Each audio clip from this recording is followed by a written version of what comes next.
Assalamualaikum warahmatullahi wabarakatuh. Selamat pagi, apa kabar semua? Semoga sehat selalu. Kembali pada pagi hari ini kita berjumpa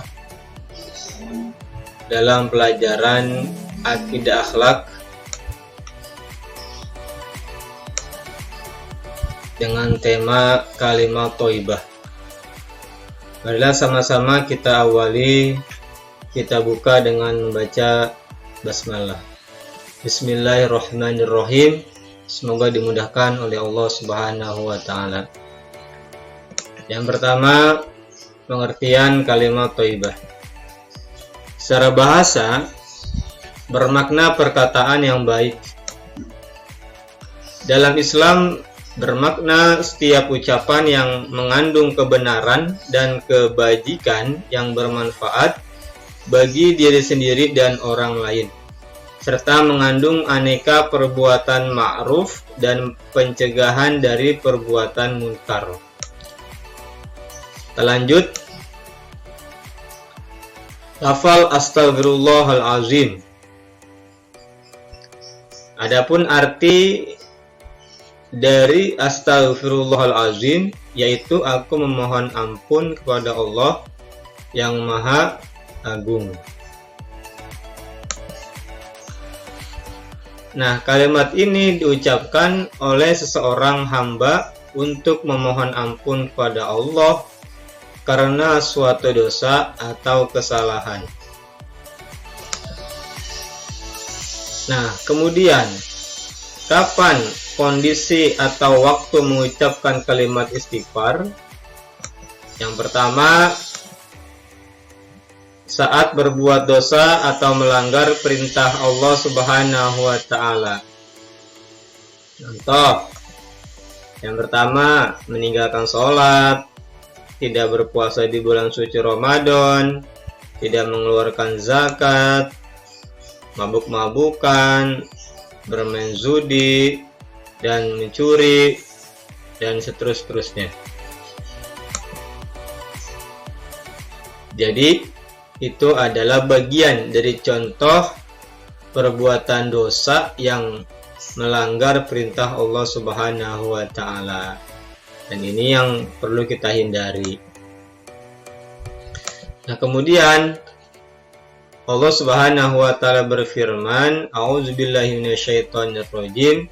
Fasabbih bihamdi rabbika wastaghfir innahu kana tawwaba. Artinya, maka bertasbihlah dengan memuji Tuhanmu dan mohon ampun kepadanya, sesungguhnya Dia adalah Maha Penerima Taubat. Nah, yang kedua, ketika berbuat dosa atau kesalahan terhadap sesama manusia.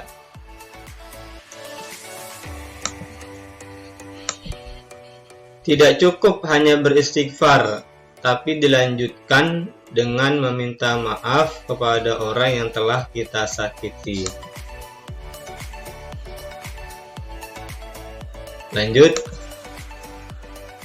Yang ketiga, berbuat kesalahan terhadap lingkungan. Kesalahan atau dosa tidak hanya kepada Allah Subhanahu wa taala dan manusia saja. Bisa jadi kesalahan itu juga dilakukan terhadap alam sekitar, baik tumbuhan maupun binatang. Karena tumbuhan maupun binatang itu juga ciptaan Allah Subhanahu wa taala yang tidak boleh kita sakiti. Kalau kita mempunyai tumbuhan itu harus disiram, memiliki peliharaan ternak itu juga harus dikasih makannya, atau kita harus memperhatikan lingkungan, tidak boleh membuang sampah sembarangan, kemudian membuang sampahlah pada tempatnya sehingga kita tidak merusak atau menyakiti lingkungan. Lanjut. Allah Subhanahu wa taala berfirman dalam Al-Qur'an, "Zuharul fasadu fil barri wal bahri bima kasabat aydin nas." Artinya telah tampak kerusakan di darat dan di laut disebabkan karena ulah tangan-tangan manusia.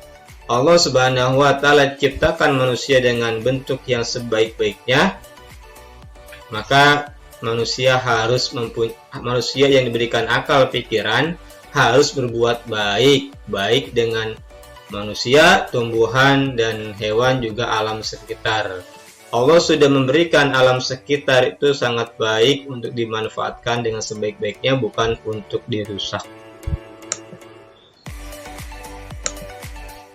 Yang keempat, waktu mengucapkan kalimat istighfar, yaitu memohon kemudahan dan kasih sayang Allah Subhanahu wa taala. Kalimat istighfar juga diucapkan setiap selesai melaksanakan sholat. Nah, kenapa ketika kita melaksanakan sholat dianjurkan untuk beristighfar? Karena bisa jadi sholat kita memiliki unsur riya, kemudian sholatnya dipaksa oleh orang tua, kemudian saat sholat kita bercanda, atau ada yang salah dengan sholat kita, atau wudunya tidak benar, maka kita dianjurkan untuk beristighfar setelah selesai melaksanakan sholat.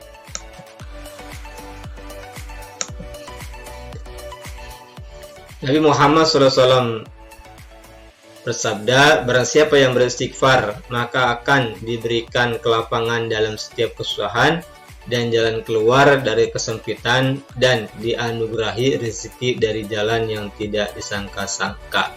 Itulah hadis yang menyatakan tentang manfaat kita beristighfar, mohon ampun kepada Allah Subhanahu wa taala, dari hadis riwayat Abu Daud dan Nasai.